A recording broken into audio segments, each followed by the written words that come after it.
Hi అండి, అందరికీ నమస్తే అండి. సింకుని రెడీ చేయడం మేమే ట్రై చేసామన్నమాట. అది ఎలా అనేది చెప్తానండి. సింకు బండ్లు 2 ఊడిపోయినాయండి. ఒకటి వచ్చేసి ముందుగా ఊడిపోయింది. తర్వాత ఇంకొకటి వచ్చేసి బాగానే ఉందని చెప్పి వదిలేసానండి. కాకపోతే అది కానీ ఏమైందంటే కొంచెం తగిలేసరికి కింద పడిపోయింది. జస్ట్ మిస్ అండి, కాలు మీద పడిపోతానండి. పడిందంటే కాలు అయితే పచ్చడైపోయేది అనమాట. కాకపోతే బండ 2 ముక్కలు అయిపోయిందండి. మా ఇంటి ఓనర్ వాళ్ళకి చెప్పామండి, రెడీ చేపిస్తామని చెప్పారు. వాళ్ళు వచ్చేసి కానీ ఒక ఇద్దరు మేస్త్రీలకు చెప్పారనమాట. వాళ్ళు వచ్చి చూసి ఇది టైల్స్ వేసే వాళ్ళు అతికిస్తారు, మా వల్ల అవ్వదండి అని చెప్పేశారు.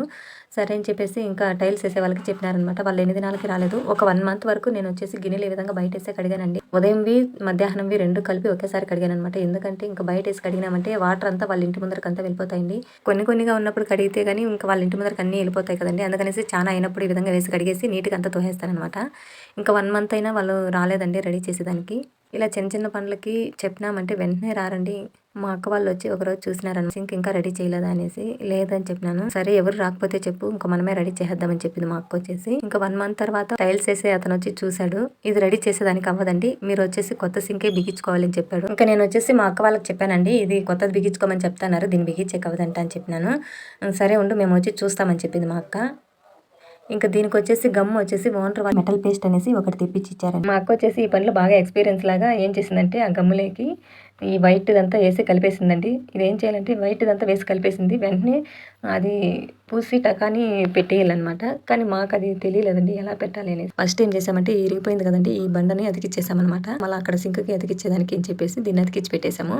ఇంకా చూడండి మా అక్క వచ్చేసి దీన్ని వచ్చేసి రేకుతో కలుపుకోవాలంటే అది మాకు తెలియలేదు. మా అక్క చేత్తోనే కలిపేసింది. ఇంకా రేకు లేదు కదా, ఇంకేం చేసేదని చెప్పి చేత్తోనే కలిపేసింది. తర్వాత వచ్చేసి ఈ విధంగా బండకు అలాగే పూసింది. ఈ విరిగిపోయిన బండ మాత్రం అతికిచ్చేసాము. ఇంకా సింక్ చుట్టూ తడి లేకుండా ఉండాలని చెప్పి ఈ విధంగా క్లాత్తో తడి లేకుండా తుడిచేసాము. ముందున్న గమ్ అంతా కానీ ఈ చాకుతో ఈ విధంగా తీసేసామండి. ముందున్న గమ్ అంతా అలాగే ఉంటే మళ్ళీ అతుక్కోదని చెప్పేసి ఆ గమ్ అంతా తీసేసాము. తర్వాత వచ్చేసి తేమ అనేది ఏమీ లేకుండా చూసుకోవాలండి. తేమ ఉందంటే అస్సలు ఈ గమ్ అనేది అంటుకోదండి. ఇంకా ఈ విరిగిపోయిన బండ ఆరే లోపల ఇంకా సింక్ అంతా గమ్ వేద్దామనేసి ఇంకా గమ్ము తీసిందండి.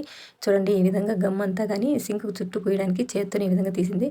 కానీ అప్పటికే గమ్ అంతా కానీ ఆరిపోయిందండి. ఇంకా ఇది అతుక్కోదని తెలిసిపోయింది మాకు. కానీ అయినా కానీ మా అక్క సరే కొంచెం ట్రై చేద్దాం, మెత్తగా ఉన్నదంతా గమ్ అంతా కానీ తీసి ఈ విధంగా సింక్కి చుట్టూ ఇట్లా తీసి పెట్టిందండి. అయినా కానీ చాలా గట్టిగా అయిపోయిందండి. ప్రస్తుతానికి ఇదైతే అతికిచ్చేద్దాము, మళ్ళీ చూద్దాంలే అని చెప్పింది మా అక్క వచ్చేసి. ఇంకా నైట్ 10:30 అట్లా అయిపోయిందండి. ఇంకా షాపులు ఏమి ఉండవు కదా, ఇంకా మార్నింగ్ అట్లా చూద్దాంలే, ఇప్పుడు ప్రస్తుతానికి దీన్ని అతికిద్దామని చెప్పి దీన్ని అతికిచ్చేసారనమాట. అది కానీ సరిగ్గా అతుక్కోలేదండి. గమ్ అంతా ఆరిపోయింది, గట్టిగా అయిపోయింది గమ్ము. కానీ ఇంకా ఉన్నదాంతో కొంచెం వేసి అతికిచ్చిందనమాట. అలాగా కొంచెం అతుక్కొని ఉంది. మా అక్క వచ్చేసి ఇంకా ఇంటి దగ్గర టైల్స్ వేసినప్పుడు ఇలా అతికిచ్చారు, అక్కడ చూశాను నేను, వాళ్ళు ఇట్లే చేసిందని చెప్పింది. అదే చెప్తా ఉంది. వాళ్ళైతే ఈ విధంగా కలుపుకొని ఇచ్చేసారని చెప్పింది. ఆ గమ్ము మాత్రం చాలా వేడి వచ్చేసిందండి. ఆ డబ్బా మొత్తం అంతా కానీ చాలా వేడిగా ఉంది. చూడండి ఇది ఎంత గట్టిగా ఉందో, రాయిలాగా అయిపోయిందండి. వాళ్ళైతే ఈ విధంగానే కలిపారు, కాకపోతే వాళ్ళ చేతితో కాదు కలిపింది, రేకుతో కలిపినారని చెప్పింది. ఇంక ఈ గమ్ము అంతా కానీ వేస్ట్ అయిపోయిందండి. ఇంకా పడేయాల్సింది, ఇదేమిటికి పనికిరాదు. ఇంకా సరే ఇంకోటి తెప్పించుకొని మళ్ళీ అతికిద్దాం అనుకున్నాము. మరుసటి రోజు వచ్చేసి ఇంకా మళ్ళీ వేరే గమ్ముని తెప్పించామండి. తర్వాత వచ్చేసి ఇంకా ఈ సింక్ బండకు వచ్చేసి ముందు గమ్ము ఉన్నదంతా కానీ తీసేశారు. ఈసారి మొత్తం అంతా అలా కలపకూడదు, అలా కలిపితే గట్టిగా అయిపోయి చాలా వేస్ట్ అయిపోతుంది అని చెప్పేసి కొద్దిగా మాత్రమే తీసుకొని సింక్ బండ పైన ఇది కొద్దిగా గమ్మేసి ఈ వైట్ తెచ్చి కొద్దిగా వేసుకున్న తర్వాత మొత్తం అంతా చాకుతో ఈ విధంగా కలిపిందండి. మా అక్క వచ్చేసి చాకుతో కలిపితే లేట్ అయిపోతుంది అని చెప్పేసి తర్వాత చేత్తోనే ఈ విధంగా కలిపేసి చేత్తోనే పూసేసింది. ఇంకా చేత్తో పూసిన తర్వాత మళ్ళీ ఈ బండను తీసి ఫిక్స్ చేశారనమాట. బాగా ఫిట్ అయిపోయింది. అలా ఫిట్ చేసినా కానీ మొత్తం మళ్ళీ ఇంకా ఒకసారి గమ్ము కలుపుకునిందండి. మూతలకి ఎందుకు కలుపుకుందంటే మళ్ళీ మధ్యలో నీళ్ళు వచ్చేసి బయట లీక్ అయిపోకుండా ఉండాలని చెప్పేసి గమ్ము కొంచెంగా మూతలకు వేసుకొని కలుపుకొని మళ్ళీ ఆ గ్రీన్ దానికంతా కానీ ముందు అతికిచ్చిన బండకు కానీ ఈ విధంగా సైడ్లు అంతా పూసి అతికిచ్చేసిందండి. లోపల బయట అంతా కానీ మళ్ళీ గమ్ము ఒకసారి ఈ విధంగా చుట్టూ పూసిందండి. ఈ పక్క కొంచెం తడి ఉండిపోయింది అనేసి అక్కడైతే గమ్ము అనేది అంటుకోలేదండి. ఒకవేళ ఇలాంటివి అతికిచ్చాలన్నప్పుడు అస్సలు తడి లేకుండా చూసుకోవాలండి. తడి ఉందనేసి అసలు అంటుకోలేదనమాట ఆ గమ్ము. ఇంకా సరే అని చెప్పేసి అక్కడ వదిలేసి మిగతా మొత్తం అంతా కానీ గమ్ము పూసిందండి. మళ్ళీ ఇంకా ఎక్కడెక్కడ గ్యాప్ ఉందో అక్కడంతా కానీ మళ్ళీ పూసిందండి. ఇంకా మళ్ళీ నీళ్ళంతా లీక్ అవ్వకుండా ఉండాలనేసి ఒక రోజంతా సింకులో గిన్నెలు కడుక్కుని పెట్టి ఆరబెట్టేసుకొని చెప్పింది. సింక్ అంతా గమ్ అంతా పూసేసిన తర్వాత మనకు ఒకవేళ సింక్ లోపలంతా ఎక్స్ట్రాగా గమ్ము బయట వచ్చేసిందంటే ఆ గమ్ముని చిన్నగా ఈ విధంగా చాకుతో తీసేయచ్చండి. తీసేసామంటే చాలా నీట్గా ఉంటుంది.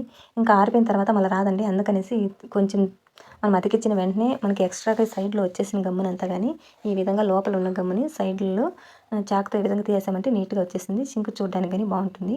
ఎవరి పని వాళ్ళే చేయాలి అంటారు కదండి. కొంచెం చిన్న పనులకి మనము ఎవరికైనా చెప్పామంటే అస్సలు రారండి. వాళ్ళు వచ్చి ఈ చిన్న పనికి ఏమి ఇస్తారులే అనుకుంటారు. అదే సింక్ని రెడీ చేసేసారండి. చూడండి మొత్తానికి సింక్ రెడీ అయిపోయింది. సింక్ ఇప్పుడు ఎలా ఉందో చూపిస్తాను. ఏ పనైనా సరే మనం కానీ తెలుసుకొని పెట్టుకోవడం చాలా మంచిదని నా అభిప్రాయం. మీరేమంటారనేది కామెంట్ చేయండి. Thank you for watching.